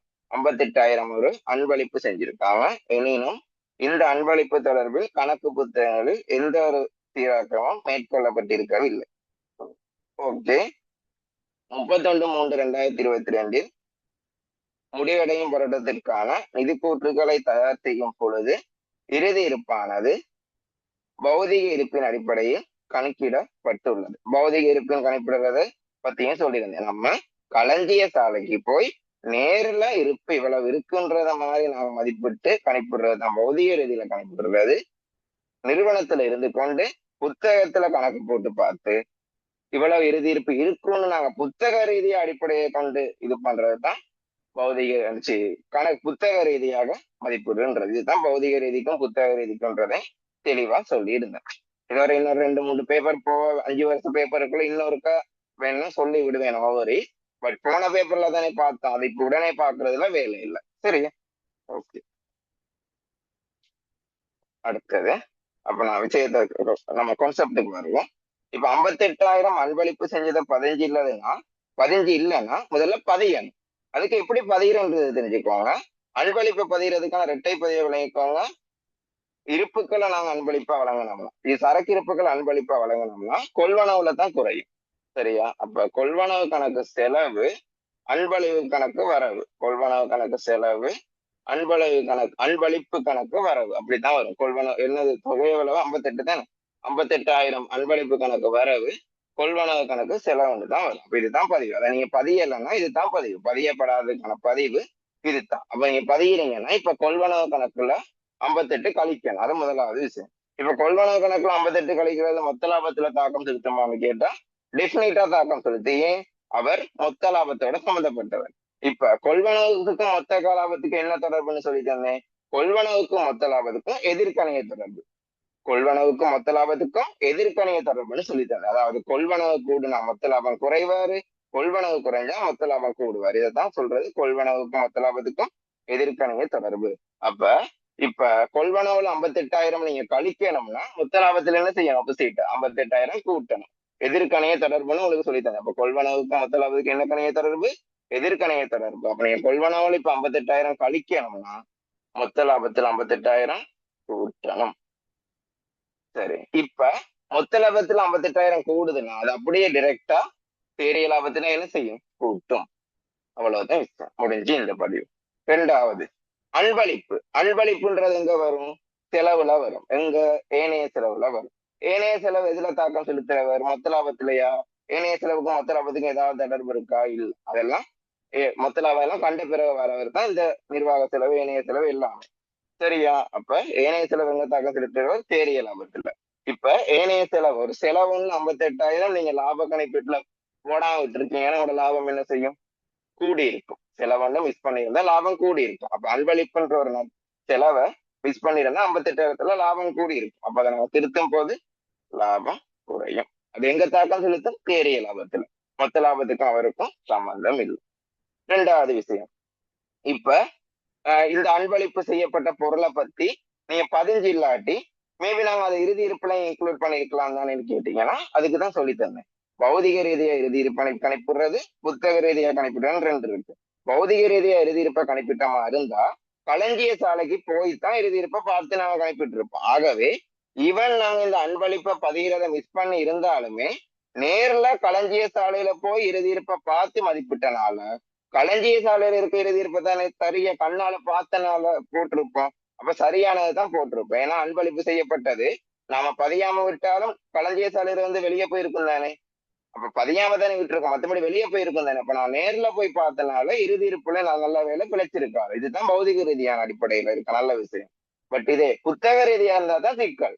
அது நாங்க களஞ்சிய சாலைக்கு போக மாட்டோமே. கொள்வனவு, விற்பனை, உட்திரும்பல், வெளித்திரும்பல், அன்பளிப்பு, பற்று இதெல்லாம் அடிப்படையா புத்தக ரீதியில பதிஞ்சிட்டு இவ்வளவு களஞ்சிய சாலையில இருக்கும் அப்படின்னு மதிப்பிடுறது. போய் பார்க்கலையே.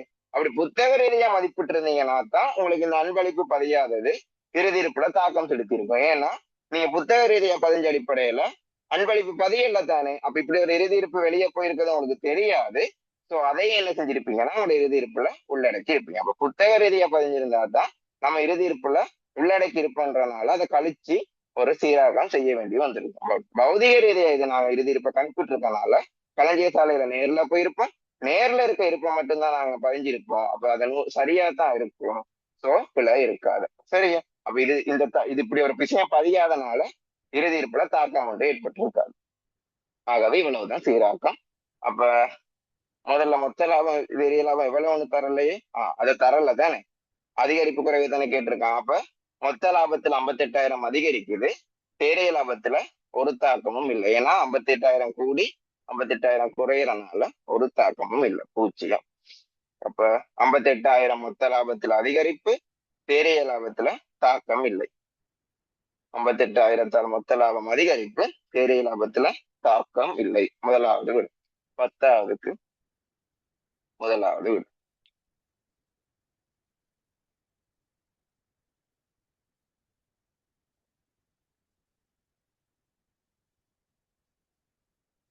விளங்குதா?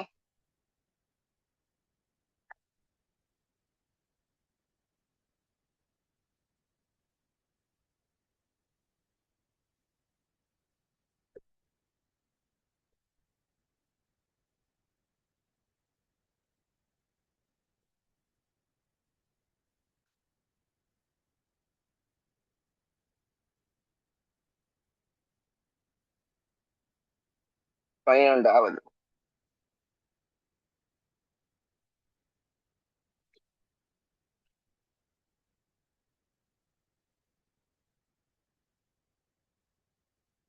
மூலப்பொருள் இருப்பு. மூலப்பொருள் இருப்பு. மூல பொருள் இருப்பு கேட்டிருக்காங்க. 11வது கேள்வியை முதல்ல பார்ப்போம். மூலப்பொருள் இருப்பு கேட்டிருக்காங்க, மொத்த உற்பத்தி கிரயம் கேட்டிருக்காங்க.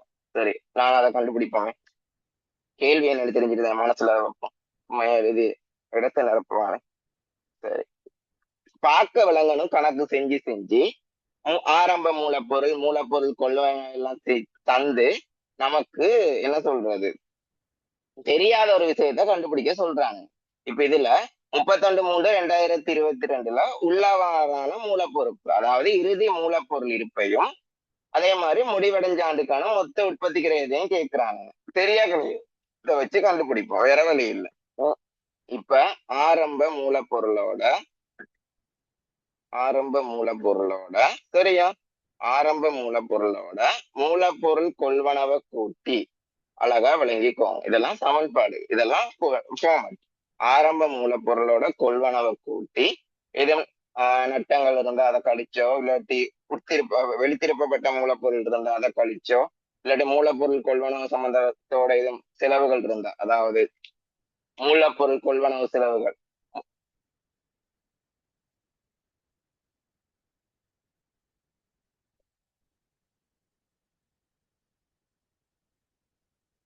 புரியல தம்பி. 10வது தான் தம்பி போயிட்டு இருக்கு.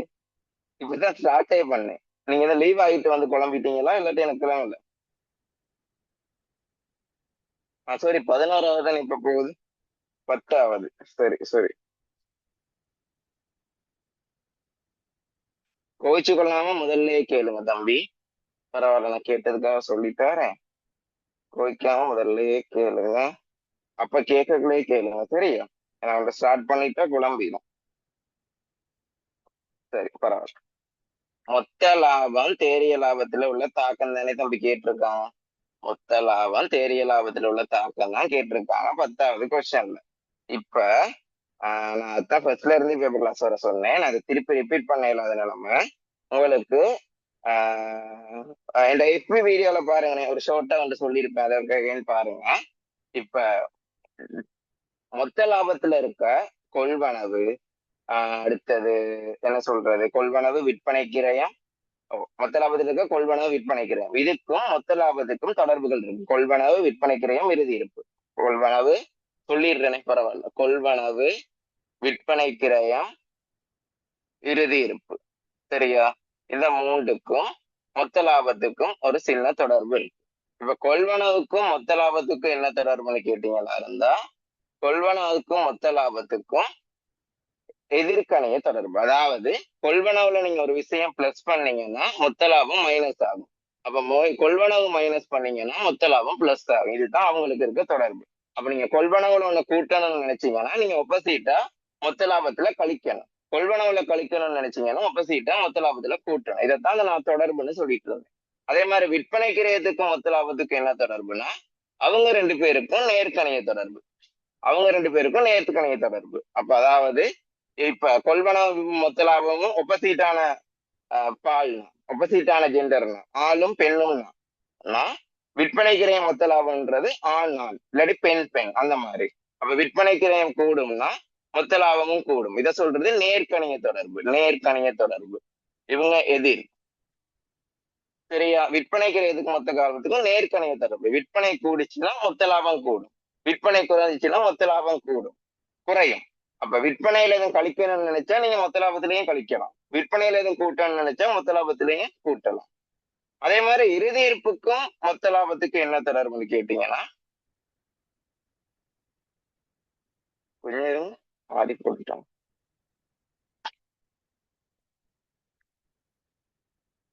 சரி மாறி போட்டுட்டேன், கொஞ்சம் கொஞ்சம் மாற்றம் மாறி போட்டேன், வெரி சாரி. முதலாவது கொள்வனவு, இது சொன்னது சரினா, இது முதலாவது சொன்னது சரி. ரெண்டாவது விஷயம் இதை முதல்ல பாருங்களேன். இறுதி இருப்புக்கும் மொத்த லாபம், இதை சொல்றதுக்கு தான் மாறி அதை சொல்லிட்டேன். சரியா? விற்பனை கிரயத்துக்கும் மொத்த லாபத்துக்கும் உங்களுக்கு தொடர்பே தேவையில்லை, உங்களுக்கே தெரியும், அது ஒப்போசிட் தான்.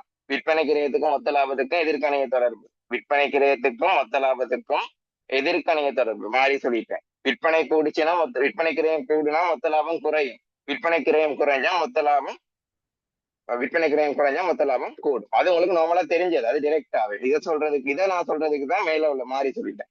சரி, இறுதி இருப்புக்கும் மொத்த லாபத்துக்கும் தான் சொல்றது அந்த நேர்கணிய தொடர்பு. இறுதி இருப்புக்கும் மொத்த லாபத்துக்கும், இறுதி இருப்புக்கும் மொத்த லாபத்துக்கும் நேர்கணிய தொடர்புனா, இறுதி இருப்பு கூடுனா மொத்த லாபமும் கூடும், இறுதி இருப்பு குறைஞ்சா மொத்த லாபமும் குறையும். இறுதி இருப்பு கூடுனா மொத்த லாபம் கூடும், இறுதி இருப்பு குறைஞ்சா மொத்த லாபமும் குறையும். மூன்றாவது, விற்பனை கிரயத்துக்கும் சரி கொள்வனவுக்கும் விற்பனை கிரயத்துக்கும் என்ன தொடர்பு? கொள்வனவுக்கும் விற்பனை கிரயத்துக்கும் நேர்கணிய தொடர்பு. கொள்வனவு கூடுனா விற்பனை கிரயமும் கூடும், கொள்வனவு குறைஞ்சா விற்பனை கிரயமும் குறையும். சரியா? நாலாவது, கொள்வனவுக்கும் இறுதி இருப்புக்கும், அடுத்தது அப்படித்தான் வரும் உங்களுக்கு. கொள்வனவு மொத்த லாபம், இறுதி இருப்பு மொத்த லாபம். கொள்வனவுக்கும் இறுதி இருப்புக்கும் என்ன தொடர்புனா, சரி, கொள்வனவுக்கும் விற்பனை கிரயத்துக்கும் என்ன தொடர்பு?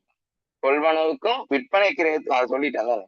கொள்வனவுக்கும் இறுதி இருப்புக்கும் என்ன தொடர்புனா, உங்களுக்கு 4 தொடர்பு சொல்லிட்டாங்க. கொள்வனவு கூடிச்சுன்னா இறுதி இருப்பு குறையும், இறுதி இருப்பு குறைஞ்சிச்சுன்னா கொள்வனவு கூடிச்சுன்னா இறுதி இருப்பு குறையும்.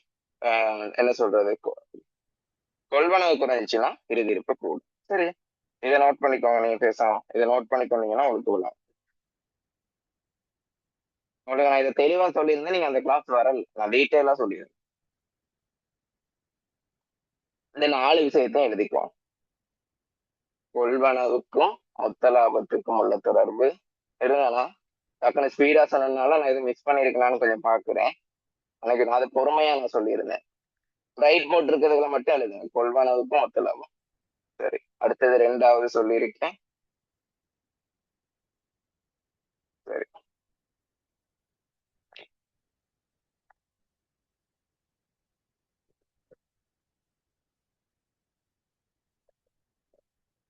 சொன்னேன். இதுல கொள்வனவுக்கு மொத்த லாபத்துக்கும் உள்ள தொடர்பு தான் உங்களுக்கு தெரியும். சரியா? Very sorry. ஓகே, அப்ப கொள்வனவுக்கும் மொத்த லாபத்துக்கும் உள்ள தொடர்பு என்னன்னா, கொள்வனவு கூடிச்சார்ந்தா மொத்த லாபம் குறையும், கொள்வனவு குறைஞ்சார்ந்தா மொத்த லாபம் கூடும். சரியா? திருப்பி ரிப்பீட் பண்றேன், அழகா விளங்கிக்கோங்க. கொள்வனவுக்கும் அதை நான் சொல்லித்தானே இருக்கேன். சரி, எல்லாம் சொல்லித்தான் இருக்கேன், எழுதுங்க. சரி, இதை மட்டும் எழுதிக்கோங்க. சரி, எல்லாம் சொல்லித்தான் இருக்கேன், இதை டக்குன்னு எழுதிக்கோங்க. எழுதி கொண்டு இப்ப அதை பாருங்க. இப்ப பாத்தீங்களா இருந்தா எங்க எங்க எங்க எங்க இப்ப அன்பளிப்பு பதியாம விட்டுட்டோம். இப்ப அன்பளிப்பு பதியாம விட்டோம்னா பதிகிறது எப்படி? சரக்கிருப்புகளை அன்பளிப்பா வழங்கினா கொள்வனவுல குறையும், அதே மாதிரி அதை நாங்க ஏனைய செலவுல காட்டுவோம். இப்ப கொள்வனவுல குறையும்னா 58,000 கொள்வனவுல கழிக்கணும். 58,000 கொள்வனவுல கழிக்கணும்னா நாங்க என்ன செய்யணும்? ஆப்போசிட்டா மொத்த லாபத்துல 58,000 கூட்டணும். அதே நேரத்துல இப்ப மொத்த லாபத்துல ஒன்று நாங்க கூட்டுறோம்னா அது டிரெக்டா தேறிய லாபத்துக்கு தாக்கம் செலுத்தும். அப்ப தேறிய லாபத்திலேயே 58,000 கூட்டணும். அதே மாதிரி அடுத்தது பாத்தீங்களா இப்ப ஏனைய செலவுல 58,000 நாங்க அதை ஒரு அன்பளிப்பு செலவா போடணும். ஆனா அன்பளிப்பு செலவுன்றது மொத்த லாபத்துக்குள்ள வாரதில்லை, மொத்த லாபம் எல்லாம் செஞ்ச பிறகு வாரது.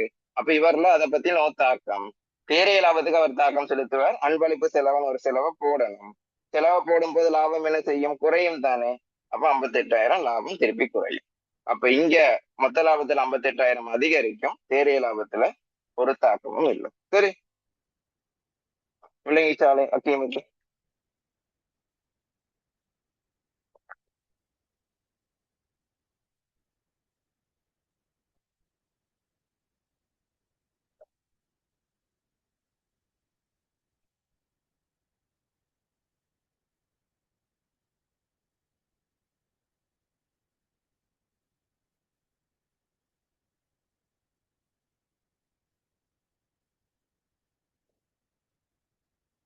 விளைச்ச ஓகே.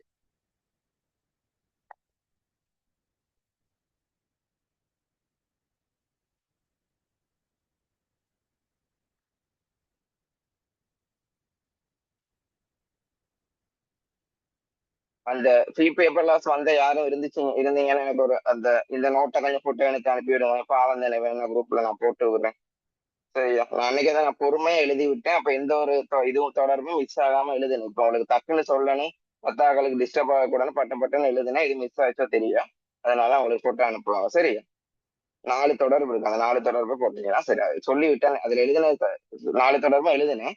பட் எதுக்கும் அவளுக்கு நோட்டு அனுப்பி வைப்போம். சரி, 11வது 11வது வந்து வாங்க இப்ப அதை பார்ப்போம். 11வது கேள்விக்கு வந்த மாதிரி இருந்தா, இப்ப அதுக்கு நீங்க சமன்பாடை முதல்ல எழுதணும். இப்ப ஆரம்ப மூலப்பொருளோட மூலப்பொருள் கொள்வனவை கூட்டி, ஆரம்ப மூலப்பொருள் கொள்வனவை கூட்டி, இதை தொடர்பா எதுவும் கொள்வனவு செலவு இருந்தா அதை கூட்டலாம், இல்லாட்டி எதுவும் நட்டம் இருந்தா அதை கழிக்கலாம், இல்லாட்டி வெளித்திரும்பல் இருந்தாலும் கழிக்கலாம். அதெல்லாம் இல்லாட்டி விடுங்க. இதோட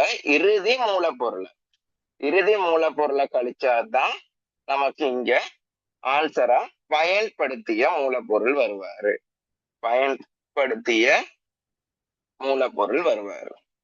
இந்த பயன்படுத்திய மூலப்பொருளோட நேர் செலவு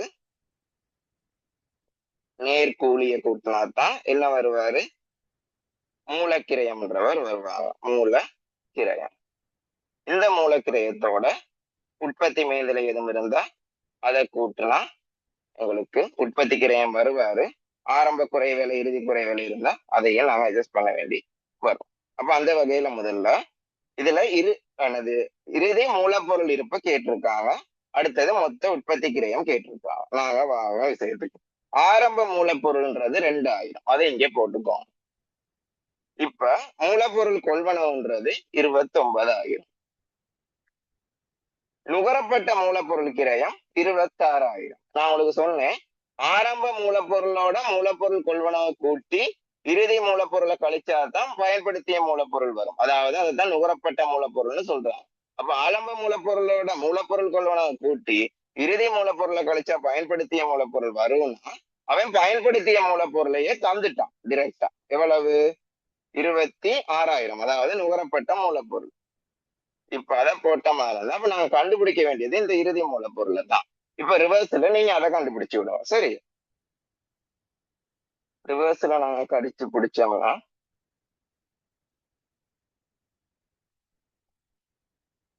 5,000 இறுதி மூலப்பொருள்ன்றது 5,000. இறுதி மூலப்பொருள்ன்றது 5,000 கழிக்கும். சரி,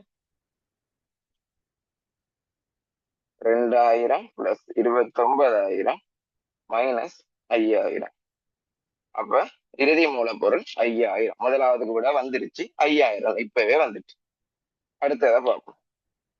உற்பத்தி தொழிலாளர் கூலி. உற்பத்தி தொழிலாளர் கூலின்றது என்னது? ஒரு உற்பத்தி மேல்நிலை. அப்ப உற்பத்தி மேல்நிலைக்குள்ள வரும். இல்ல உற்பத்தி தொழிலாளர் கூலின்றது உற்பத்திக்கு டைரக்டா நீங்க கொடுக்குற கூலி. உற்பத்திக்கு நீங்க டைரக்டா கொடுக்குற கூலி, உற்பத்திக்காகவே கொடுக்குற கூலி. அவர் எங்க வரும்? நேர்கூலி. எவ்வளவு? 42,000. உற்பத்தி செய்யற மேலான ஆளுக்கு கொடுக்குற கூலியை தான் சொல்றது என்னது? நேர்கூலி. அப்ப உற்பத்தி தொழிலாளர் கூலி நேர்கூலியில வரும்.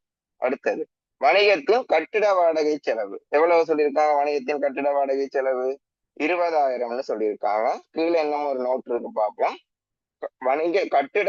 கட்டிடமானது தொழிற்சாலை மற்றும் நிர்வாக அலுவலக ரெண்டுக்கும் பயன்படுத்தப்படலாம்.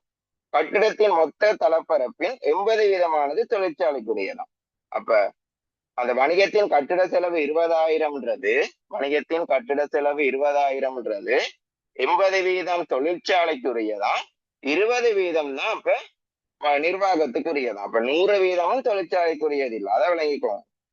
வணிகத்தின் கட்டிட வாடகை செலவு மொத்தம் 20,000. அதுல அந்த கட்டிடத்தை நீங்க தொழிற்சாலைக்காகவும் பயன்படுத்துறீங்க, அதே நேரத்துல நிர்வாகத்துக்காகவும் படுத்துறீங்க. பட் அதுல 80% தளப்பரப்பு தொழிற்சாலைக்கு தான் இருக்கு. அப்ப நாங்க 80% செலவை தொழிற்சாலைக்கு பார்க்கணும், 20% செலவை வருமான கூட்டுல நிர்வாக செலவுல போடணும். அப்ப இப்போதைக்கு 80% தொழிற்சாலை செலவு தானே தேவை. 80% தொழிற்சாலை வாடகையை பார்த்தா 16,000. அப்ப தொழிற்சாலை வாடகை எவ்வளவு? 16,000. அது எங்க வரும்? உற்பத்தி மேல்நிலை. சரி, இயந்திர பெருமான தேய்வு. இயந்திர பெருமான தேய்வு இது அதுவும் உற்பத்தி மேல்நிலைக்கு உரியது 6,000. அப்படின்னா நேர்க்கிரயம் இல்லை. சரி, இப்ப 26,000 42,000 கூட்டினீங்கன்னா இருந்தா உங்களோட மூலக்கிரயம் 68,000, அதோட உங்களோட உற்பத்தி மேல்நிலை செலவுகளை கூட்டினீங்கன்னா இருந்தா 90,000 உங்களோட மொத்த உற்பத்தி கிரயம். மொத்த உற்பத்தி கிரயம் 90,000. அப்ப இறுதி மூலப்பொருள் இருப்பு 5,000, மொத்த உற்பத்தி கிரயம் 90,000. இறுதி மூலப்பொருள் இருப்பு 5,000, மொத்த உற்பத்தி கிரயம் 90,000. சரி,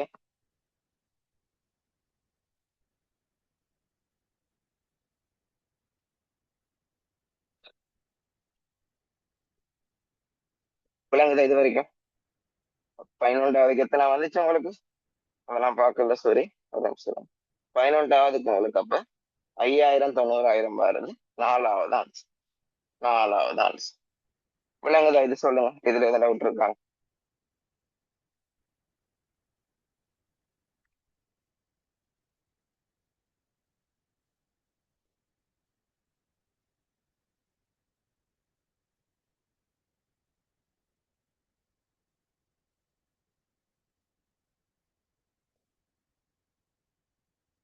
சரி, அப்ப நான் முடிப்பேன். நாளைக்கு மார்னிங் தான் உங்களுக்கு கிளாஸ் இருக்குது. நைட் இல்ல, மார்னிங் இனிமே வளம மாதிரி இருக்கும். அதாவது நான் போட்ட ஃபிக்ஸ் பண்ண டைமே இருக்கும். சரியா?